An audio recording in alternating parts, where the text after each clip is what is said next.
Over a prolonged period of time, it will seep past the barrier into the brain.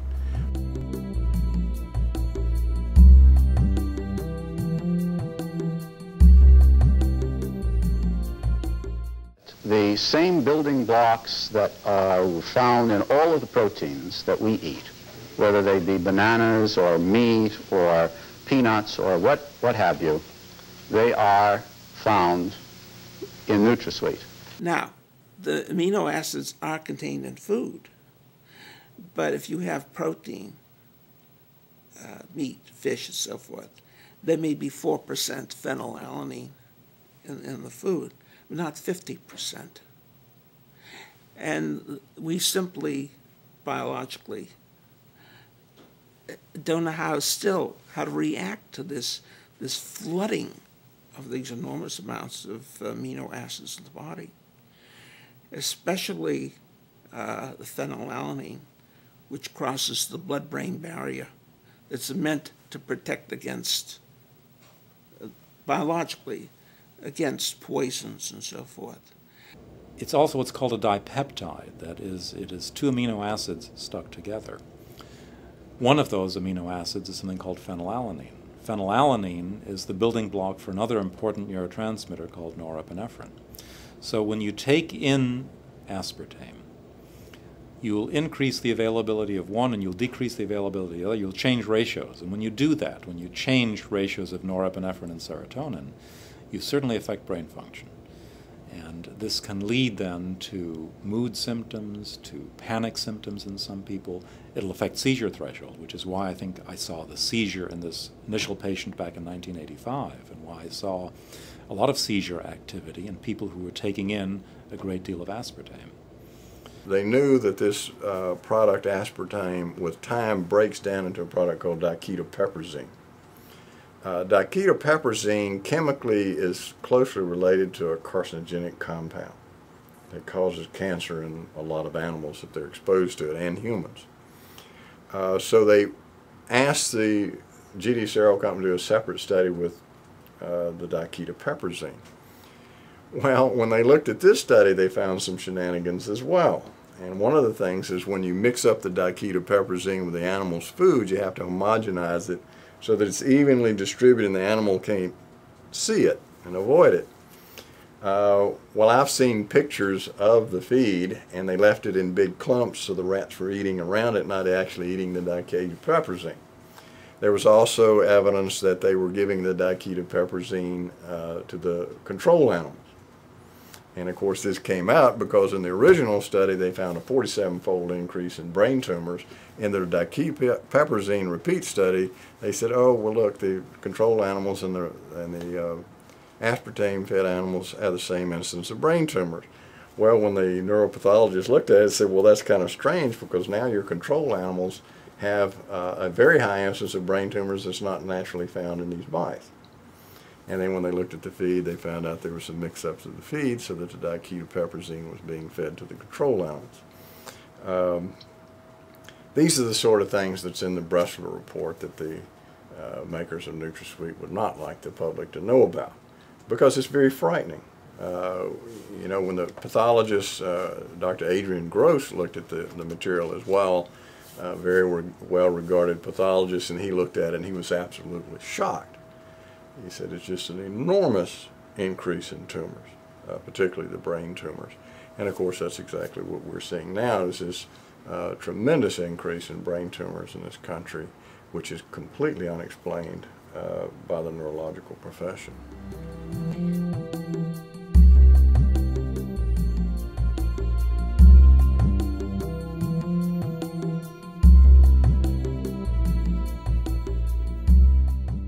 There is also a methyl group which is found in all fruits and vegetables. Everything that we eat has methyl groups.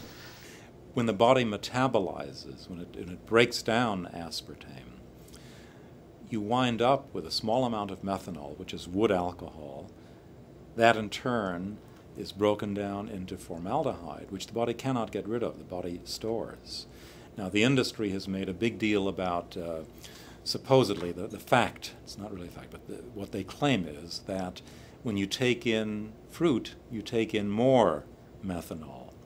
They don't add the fact that in nature, the methanol in fruit is bound to something called pectin. Humans lack the enzyme to split the methanol off from pectin, so it goes through the body without doing any damage whatsoever. The body doesn't get exposed to the methanol because it's bound to pectin. So even though there's more of it, it's totally harmless in fruit. But with aspartame, you have the pure, unadulterated, free methanol and then formaldehyde. It's a small amount, but the body can't get rid of it. It's a cumulative phenomenon. So we have very, very toxic products. Methyl alcohol is just deadly and probably provides most of the poisoning attributed to ethyl alcohol and alcoholics. It is the deadly one. Aside from the pectin story, in fruit, in nature, you also are taking in equal amounts of ethanol. You get both methanol and ethanol, and so they counteract each other. And so there's essentially no impact. You're not poisoning yourself when you take in fruit. I believe you're poisoning yourself when you take in aspartame. What's the difference between methyl and ethyl alcohol? Okay, it's a difference of one carbon atom. Methyl alcohol has one carbon atom, ethyl alcohol has two carbon atoms. The human metabolism is geared to using carbon atoms in groups of 2 or 3 or more. When you get down to 1, methyl alcohol, wood alcohol, has obligatory metabolism to formaldehyde. Formaldehyde, which is embalming fluid, is 5,000 times as potent a poison as is sipping alcohol.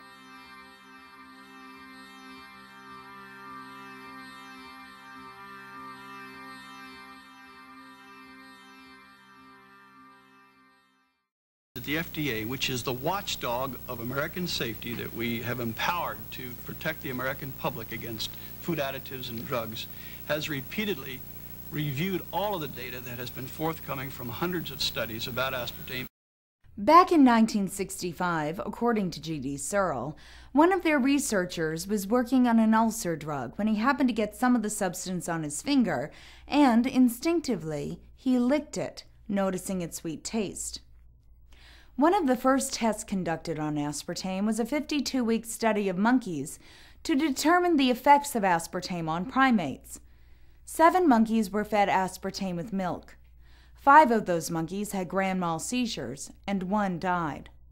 Monkeys have more of a reaction to ethanol, regular alcohol like vodka or scotch.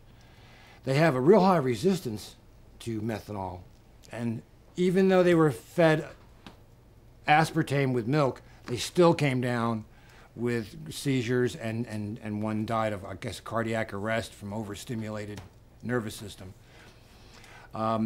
Searle went back and got another physician, a fellow named Dr. Wellington, and this guy sat down and redesigned the monkey study.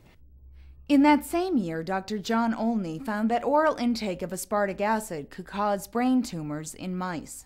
We had this situation where the company initially seemed to be responsive to the concerns, and they actually sent a team of researchers to Dr. Olney's laboratory, and they recreated the studies. The Searle investigators recreated the studies that showed this brain damage in animals, and they went back to Searle, and we waited to hear what Searle was going to do about this. And the next thing we knew, I would say that they probably went to Dr. Olney's lab mid-71. Mid-73, they applied to the FDA for a food additive petition to use NutraSweet as a sweetener. So I called the FDA and I said, this doesn't make any sense. Dr. Olney was asked by G.D. Searle to conduct a study because there were some concerns. And it's interesting to note that these concerns came up before a lot of the major testing into the toxicity of aspartame became apparent. But my thinking as an FDA investigator is that G.D. Searle already knew that going into this. Ultimately, FDA, using its good offices, interestingly enough, a major person there, created a meeting between me, Searle, and General Foods, which was going to be one of the main customers. And we met. And I said I didn't think that this would ever reach the market. And they said, well, they were sure it was going to be approved. And I thought that